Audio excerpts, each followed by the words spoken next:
I don't wear a hat ever inside. Oh, no. But I just came out of the practice field, and I cannot show you my hair. So with this new broom, I have to figure out what to do.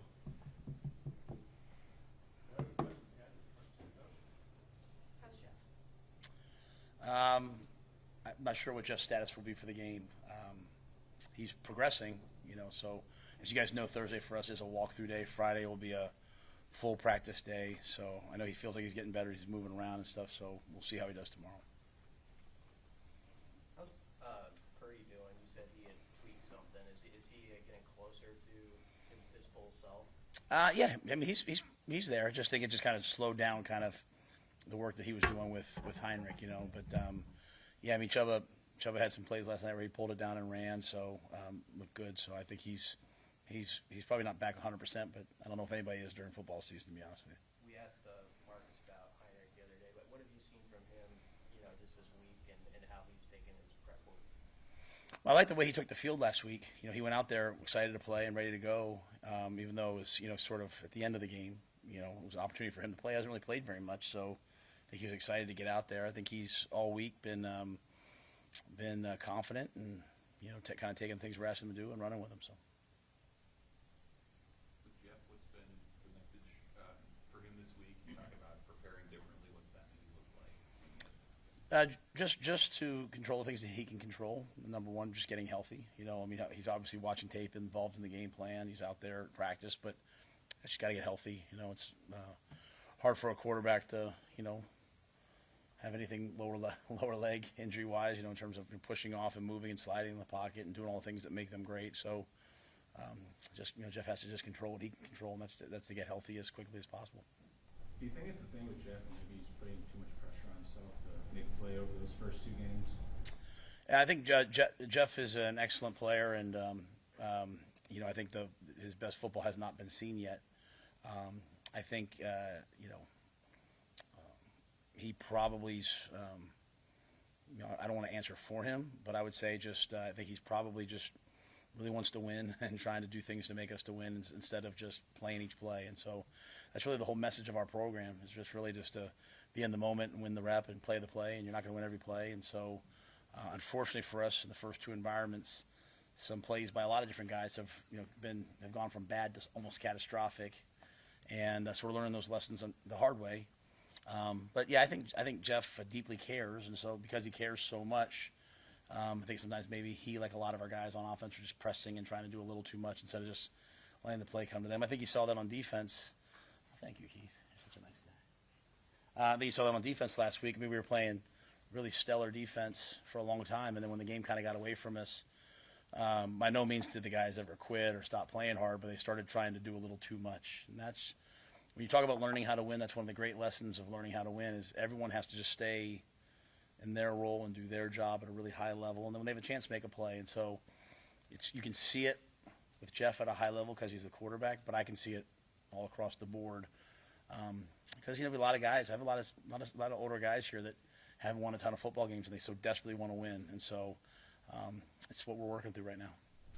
You've seen he had kind of an off day Saturday, but he's also been run into a few times. Is he his full self too, and how big a deal is getting special teams to kind of make that play you had in week one?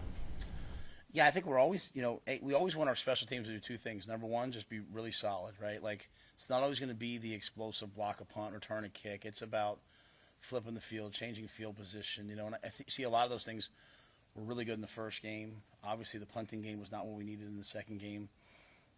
Just like the quarterback's going to take a hit and have to stand there and make a throw. The punter's got to stand in there. I think Brian, like a lot of players, sometimes you have to have sort of that game and rebound from that game. And when you rebound from that game, your mental toughness and your confidence skyrockets, I believe. The best players, when they hit adversity, they don't just bounce back. They bounce back and elevate. I've said that to them a lot. I think we'll see Brian elevate. And then we're also trying to make sure, shore up the protection. One was a foul on them. The second one we thought was a foul. It wasn't called that way. But we also have to keep the guys off the punter a little bit more. All offseason, you kind of talk about how you have to see them play. You didn't see, you were evaluating in practice, but you hadn't had any game tape, right? And now 2 weeks in, 2 games behind you. Are there any guys that have surprised you with their play on the field in these 2 games? I think when you look at guys on defense like Mekhi Bear, went for someone that like. I remember when he first got here, it was almost like, hey, do you guys even want me here? He was just kind of defeated a little bit. To now a guy that's flying around. What I do see, and I see a lot of guys just kind of making jumps, right? Even as we play right now, I saw MJ Sherman probably play his best game. You see, there's so many. I don't want to forget anyone, But I think overall, you have guys like Deshaun and Omar who haven't really played for Nebraska, and all of a sudden now they're out there playing pretty good football. And I think Ramir's been a real bright spot for us in a kind of a tough stretch offensively. I think Fidoni's really rounding into shape right now. Bonner's doing so. As Coach Paterno used to always tell us, you're never as good as you think you are when you win. You're never as bad as you think you are when you lose. I think there's a lot of bright spots. The hard thing for us is keeping the guys just sort of pressing forward, right? Because they feel the pressure, they feel the letdown, they feel the constant sort of like, hey, is this gonna work out this week? It didn't work out last week, and so we're just it's how you learn how to win. It's not going away. You have to learn how to just play right through it. So, Matt, going off that, has it been interesting for you to see just in the day-to-day process, how players respond to these losses and just kind of how do you kind of break some of the patterns? Yeah, I think it's just there's a dichotomy here. There's two different, there's probably like two different groups, right? There's me who's sitting here like, man, we're 0-2. Okay, wow, we were so close to Minnesota. We should have won that game. Like, okay, we're close. Hey, Colorado, man, we just kind of let go of the rope a little bit in the third quarter, putting the ball on the ground uncharacteristically. Man, I probably didn't do a good enough job. Okay, let's just do this. It's just a process for me. It's very methodical, right? And it's like, okay, fix this. Oh, that looks good. Let's do more of this. For a lot of guys, it's like, man, 3 years of this, and they're hearing that probably out there a lot, right? And it's like, for me, it's 2 games.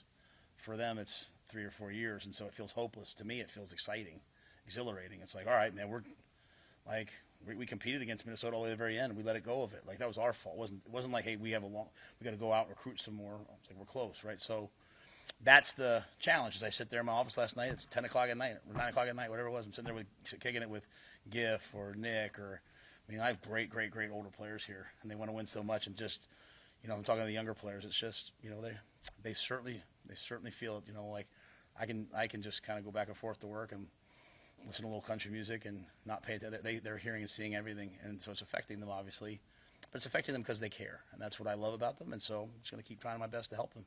This stretch of home games coming up, what's the opportunity there, especially for the offense, to play in a little bit less of a hostile environment, more of a friendly one?